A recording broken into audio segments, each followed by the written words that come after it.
আসসালামু আলাইকুম। আমাদের বাড়ির আশেপাশে আরও মানুষজনকে ডেকে এনে গাছগুলো গাড়িতে লোড দিয়ে ঢেলে এবার রাস্তায় উঠিয়ে দিচ্ছি। এবার আমাদের গন্তব্য হলো গাছগুলো মিলে নিয়ে আমাদের কোয়েল পাখির জন্য যে ঘর করব, ঘর করতে গেলে আমাদের ডাব ছাড়া অনেক কিছু দরকার, তাই আমরা গাছটা নিয়ে গেলাম সরাসরি মিলে। আমরা মিলে গিয়ে দেখি যারা যারা মিলে কাজ করে তারা সবাই মিলে উপস্থিত আছে। আমাদের গাছগুলো সবাই ধরাধরি করে নিয়ে টলি মেশিন দ্বারা রাখতে আছে। আমাদের যে মোটা গাছটা ছিল সেটা বলে টলিতে ভাঙাবে, তাই এখানে মেশিন দুই ধরনের, একটি হলো টলি মেশিন, একটি হলো ছোট ছোট গাছ যেই জায়গায় ভাঙা সেটাকে বলে সয়ামিল মেশিন। আমরা মিল মালিক দায়িত্ব যে আছে তার সাথে কথা বললাম, সে বলল আজকে হবে না, আজকে শুধু মোটা গাছটা ট্রলিংয়ে ভাঙে থুয়ে দিবে।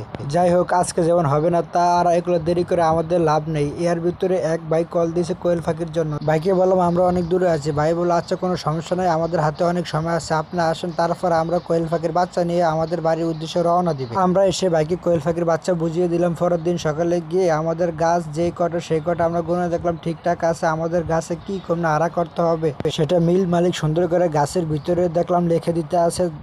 এইদিকে যারা মিল মিস্ত্রি আছে তারা গাছগুলো সুন্দরভাবে মেপে কয়েক কেবি গাছ হয়েছে তা আমাদেরকে হিসাব বুঝিয়ে দিবেন। এই ফাঁকে একটি কথা বলি, যদি কারো কোয়েল পাখির বাচ্চা প্রয়োজন হয় আমাদের কাছ থেকে নিতে পারবে। যদি কারো কোয়েল পাখির মাংসের চাহিদা পূরণের জন্য প্রয়োজন হয় তাও আমাদের কাছ থেকে নিতে পারবে। আমাদের ঠিকানা আনঝট চরফেশন ভোলা।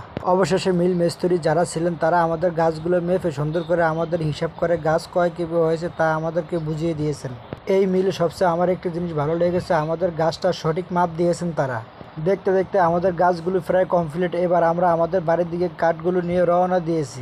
বাড়িতে এসে সুন্দর করে আমাদের গাড়ি থেকে কাঠগুলো নামিয়ে নির্দিষ্ট এক জায়গায় রাখার জন্য চেষ্টা করেছি। বাসায় এসে দেখি বাবাও বাড়িতে আছে, সবাই মিলে গাড়ি থেকে কাঠগুলো নামানোর চেষ্টা করছি। সবাই দোয়া করবেন আল্লাহ পাক খামারের জন্য বারাকা ও বরকতময় দান করুক।